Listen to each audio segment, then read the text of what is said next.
প্রিয় শিক্ষার্থী, এক সপ্তাহ পর তোমাদের সঙ্গে দেখা হলো। নিশ্চয়ই তোমরা ভালো আছো, আমরাও ভালো আছি। গত সপ্তাহে বলেছিলাম যাচ্ছি তবে যাওয়া নয়, শেষ তবে শেষ নয়। তারই ধারাবাহিকতায় আজকে নিয়ে এসেছি নতুন এক বিষয়। তো সেই বিষয় শুরু করার পূর্বে আমার পরিচয় পর্ব জেনে দিই। আমি নূর নবী, প্রভাষক, ব্যবসায় সংগঠন ও ব্যবস্থাপনা, মানিককোনা উচ্চ বিদ্যালয় কলেজ, ফেঞ্চগঞ্জ, সিলেট।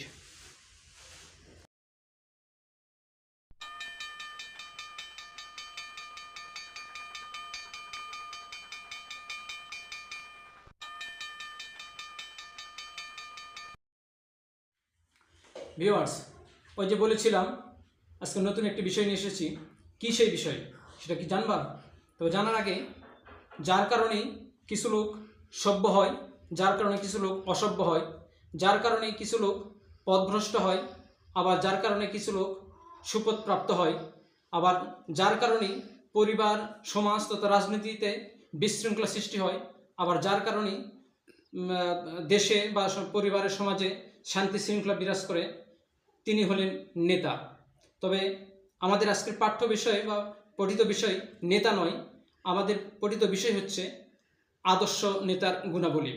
তো চলো দেখি, শুরু করি আমরা আদর্শ নেতার গুণাবলী। চলো এবার আদর্শ নেতার গুণাবলী কি কি দেখে নেওয়া যাক। যেমন দেখুন,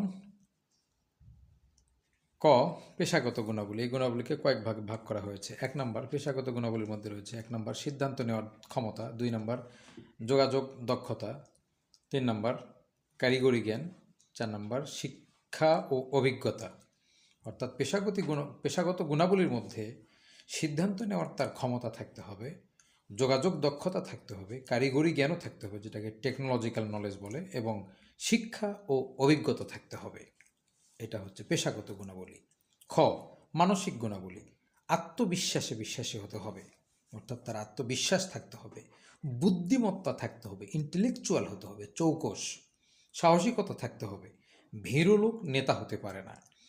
আবার ধৈর্যশীলতাও থাকতে হবে, ধৈর্য থাকতে হবে। 5, ঝুঁকি ও দায়িত্ব নেওয়ার ক্ষমতা বা সাহস ইত্যাদিও থাকতে হবে। তাহলে দেখুন, একজন আদর্শ নেতা হতে গেলে কত গুণাগুণ প্রয়োজন হয়। গ, শারীরিক গুণাবলী। হ্যাঁ, কিছু শারীরিক যোগ্যতা এবং গুণাবলীরও দরকার আছে, যেমন সুস্বাস্থ্যের অধিকারী হওয়া, পরিশ্রমী হওয়া, সুদর্শন হওয়া, দেখতে শুনতেও সুন্দর হতে হয়, স্মার্ট হতে হয়, পরিশ্রমী হতে হয়, সুস্বাস্থ্যের অধিকারী হতে হয়। ঘ, নৈতিক গুণাবলী। এটা একটি জরুরি বিষয়। 1 নম্বর সততা ও সহযোগিতা।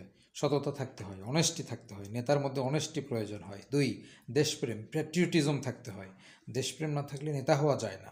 3, বিচার ক্ষমতা, বিচারিক দক্ষতা ও ক্ষমতা প্রয়োজন হয় নেতার মধ্যে। 4, সময়ানুবর্তিতা, অর্থাৎ যেটাকে ডিসিপ্লিন বলে, এটার প্রয়োজন হয়।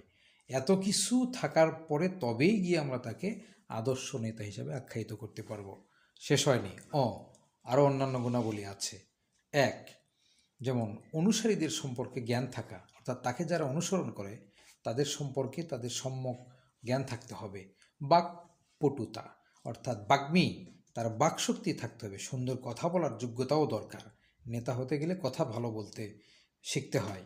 3, খাপ খেয়ে চলা, সব জায়গায় ম্যানেজ করে চলতে হয়, যার বংশ মর্যাদাও ভালো লাগে। এতগুলি গুণাবলী থাকলে তবেই গিয়ে আদর্শ নেতা হওয়া যায়। আজ এ পর্যন্তই, তবে এটি শেষ নয়। আদর্শ নেতার গুণাবলীর ওপর সামনে আরও একটি ক্লাস নিব। সে পর্যন্ত তোমরা সুস্থ থেকো, সুন্দর থেকো।